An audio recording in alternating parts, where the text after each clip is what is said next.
Selamat datang teman-teman semua. Di video kali ini saya akan bagikan ke teman-teman semua. Ada yang tanya lagi nih tentang, oke, Kak, aku ingin terjun jadi content creator, tapi kendalaku ada di bagian budget sama di bagian gadget nih. Apa yang mesti aku lakukan biar aku bisa take action, biar bisa menghasilkan profit dari sosial media aku? Oke, saya kembalikan ke penanya kayak gini. Sekarang yang kamu punya apa gadgetnya? HP, Kak. Habis itu untuk belajarnya, kayak misalnya belajar prakteknya, ilmunya itu kamu belajar dari mana? Ya random sih, Kak, dari TikTok, dari YouTube, Instagram, kayak gitu sih. Terus aku coba pelajarin, aku praktekkan, tapi masih belum berhasil.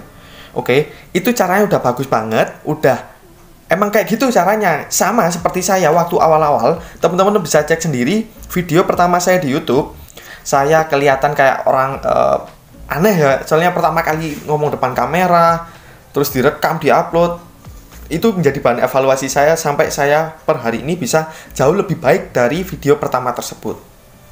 Nah, oke, pembahasan kali ini tuh tadi terkendala dengan gadget, terkendala dengan budget, apa yang harus dilakukan oleh content creator agar bisa mendapatkan profit dari sana dan bisa mengembangkan sosial media jauh lebih baik lagi. Ini berdasarkan sekali lagi pengalaman yang saya alami secara langsung selama beberapa waktu terakhir, itu aktif juga di sosial media kayak gitu. Nah, catatannya udah saya rangkum, ada di Brain Creator Book. Udah saya konsep nih yang mau saya sampaikan ke teman-teman semua, semoga bermanfaat. Nah, kalau misalnya teman-teman belum punya Brain Creator Book, silahkan order, linknya ada di deskripsi. Saya rekomendasikan, ini adalah notebook terlengkapnya content creator yang nggak ada di tempat manapun, bisa dibuktikan sendiri. Oke, jadi gini, kalau misalnya kita terkendala gadget dan juga budget nih, yang mesti dilakukan, yang pertama itu tadi, seperti yang saya tanyakan balik ke penanya. Oke, sekarang gadget kamu, apa yang kamu pegang, yang kamu gunakan? HP. Oke, itu udah cukup banget menurut saya, karena saya dulu juga memulainya dari HP Oppo apa itu? Oppo A3s ya kalau nggak salah ya. Oppo A3s, ya. Kalau nggak salah. Oh, awalnya Samsung J1 Mini kalau nggak salah. Terus saya upgrade ke Oppo A3s. Itu dulu gadget saya. Habis itu, setelah kita menggunakan apa yang kita miliki sekarang, kita manfaatkan betul yang kita miliki sekarang, kita bisa loh menjadi content creator. Setelah gadget yang kita miliki sekarang kita manfaatkan, lalu masuk ke bagian ilmu, knowledge, pengetahuan, ataupun otak, kayak gitu ya. Oke, ilmu apa yang kamu pelajari, ataupun kamu ingin mengisi otak sisi kreatif kamu untuk membuat konten sosial media agar mendapatkan profit, itu isinya tentang apa aja? Apakah udah runtut? Apakah sudah sesuai dengan kondisimu hari ini? Atau masih random aja? Menurutmu bagus di IG, save. Menurut kamu bagus di TikTok, di screenshot. Menurut kamu bagus di podcast, di download, kayak gitu.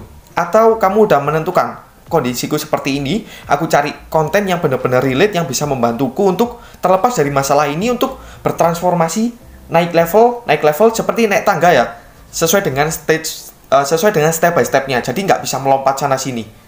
Nah, akhirnya yang saya lakukan pada waktu itu, saya mempelajari autodidak. Selain dari materi kampus yang memang membahas tentang bisnis digital dan e-commerce, saya juga autodidak, mencari online course, belajar buku, beli buku tentang digital marketing, tentang bisnis online, saya pelajari.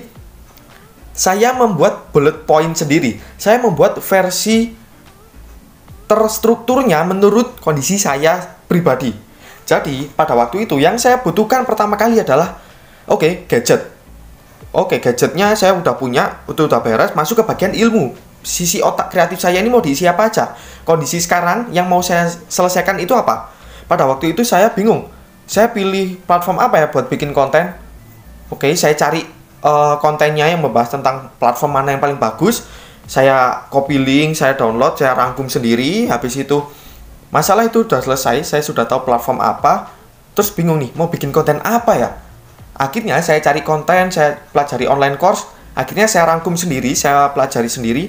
Saya menemukan ada 4 langkah menemukan ide konten tertarget, itu yang sesuai dengan si creator, sesuai dengan kebutuhan market. Di internet juga banyak peminatnya, dan juga di bidang yang kita terjun, yang kita garap, itu juga populer. Oke, saya menemukan, saya membuat ini, teman-teman bisa coba juga, Content Research Framework. Contohnya ada di sini, di salah satu cue card dari Brain Creator Book. Nih, Content Strategy. Nah ini, ntar saya tampilkan di layar ya, buat teman-teman khusus. Ini cara saya waktu menemukan ide konten yang paling cocok buat market saya itu apa. Saya menggunakan itu, habis itu saya bingung nih. Oke, udah tahu ide konten, tapi ngemas konten supaya memikat, menarik, dan menjual itu seperti apa? Akhirnya saya pelajari dari materi kuliah, saya coba praktekkan. Oh, masih perlu evaluasi. Coba lagi materi online course, saya gabungkan kayak gini. Akhirnya saya rumuskan, menemukan ternyata ini yang paling cocok dengan kondisi saya, yaitu hook, story, offer. Kalau misalnya teman-teman mempelajari digital marketing, pasti paham dengan hook, story, dan offer. Nah, strategi inilah yang saya masukkan ke dalam content creator. Karena kebanyakan content creator yang di luar sana yang mengalami hal tersebut, mereka nggak memaksimalkan ini tadi, hook, story, offer. Jadi dari judul aja, dari cover, dari thumbnail, mereka nggak memikat audiens untuk ngeklik konten tersebut. Gimana caranya mau jualan, gimana caranya mau promosi, kalau masuk ataupun ngeklik konten aja enggak kayak gitu. Itulah yang saya rangkum sendiri. Akhirnya selanjutnya oke, hook, story, offer saya sudah tahu nih cara mengemas konten, bikin headline, bikin call to action, bikin story-nya seperti apa supaya menarik. Habis itu saya bingung lagi, aduh, ketika bikin konten video sekarang populer, saya juga harus masuk nih ke update konten video. Kalau dulu saya mainnya copywriting, teks, dan juga carousel kayak gitu, saya sekarang harus belajar video dong, ngomong depan kamera. Gimana ya caranya pede ngomong depan kamera ya? Saya pelajari itu, cari materinya, ikut webinar, online course, e-booknya saya pelajari. Akhirnya saya pakai cara saya sendiri yang intinya adalah formula 3I ini adalah ingredients, interesting, dan juga increase. Jadi ingredient ini saya mempersiapkan topik apa yang spesifik akan saya bahas, saya cari materinya, saya kumpulkan bahan-bahan yang akan saya sampaikan, saya kumpulkan. Habis itu masuk ke poin yang kedua, yaitu interesting. Nah, gimana caranya saya menyusun, misalnya PPT, misalnya pakai PPT, gimana caranya PPT saya ini mengandung sesuatu yang menarik. Saya menampilkan teks, lebih banyak teks, atau menampilkan lebih banyak gambar, atau seperti apa. Itu saya godok di interesting. Bagian interesting, saya pemilihan kata, frasa, headline itu supaya bikin orang tertarik. Itu gimana caranya? Saya juga mempelajari copywriting di sini. Lalu masuk ke bagian increase. Oke, saya sudah punya materi cukup komplit. Saya sudah memilih copywriting kata-kata yang paling cocok. Masuk ke bagian increase. Gimana cara saya bisa menyampaikan kepada audiens secara maksimal dengan memikat, percaya diri, lebih menjual. Akhirnya saya melakukan yang namanya preparation is everything. Jadi mulai dari ide konten saya catetin di sini, saya konsep di Brain Creator Book. Habis itu saya latih, saya kuasai betul materinya, saya ulang-ulang. Habis itu baru saya sampaikan lewat konten video kayak gini. Akhirnya setelah itu hasil kontennya saya lebih percaya diri, hasilnya pun lumayan dari awal sebelum belajar. Sekarang berani untuk dipublish.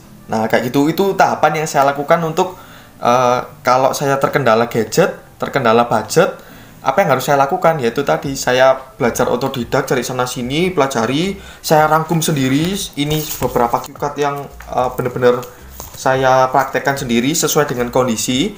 Akhirnya berhasil lebih baik dan bisa meninggalkan problem yang lama, dan saya bisa naik ke tangga selanjutnya, kayak gitu. Nah, itulah tercetusnya, cara nggak langsung saya bagikan ya, tercetusnya Brain Creator Book ini seperti apa. Itu tadi, dari end to end, dari awal banget bingung mau ngapain, problem tentang mulai dari mana, pelajari ilmu apa, struktur urutan belajarnya seperti apa. Akhirnya saya rangkum sendiri, saya pelajari di Brain Creator Book. Jadi mulai sisi ilmunya dapat, terstruktur, take action, bikin notebook di sini, dicatetin, di konsep di sini, disiapkan dengan matang, dilatih. Oh ya, ngomongnya kayak gini, terus dilatih, take video, bikin konten. Ada juga di sini traffic strategy, gimana caranya kita mendatangkan traffic secara gratis ke sosial media kita. Jadi semuanya sudah saya sediakan di Brain Creator Book. Oke, semoga bermanfaat, juga semoga memberikan gambaran ke teman-teman semua dari pengalaman pribadi yang saya jalani itu. Oke, semoga bermanfaat. Saya Agung Adi Majan, sampai jumpa.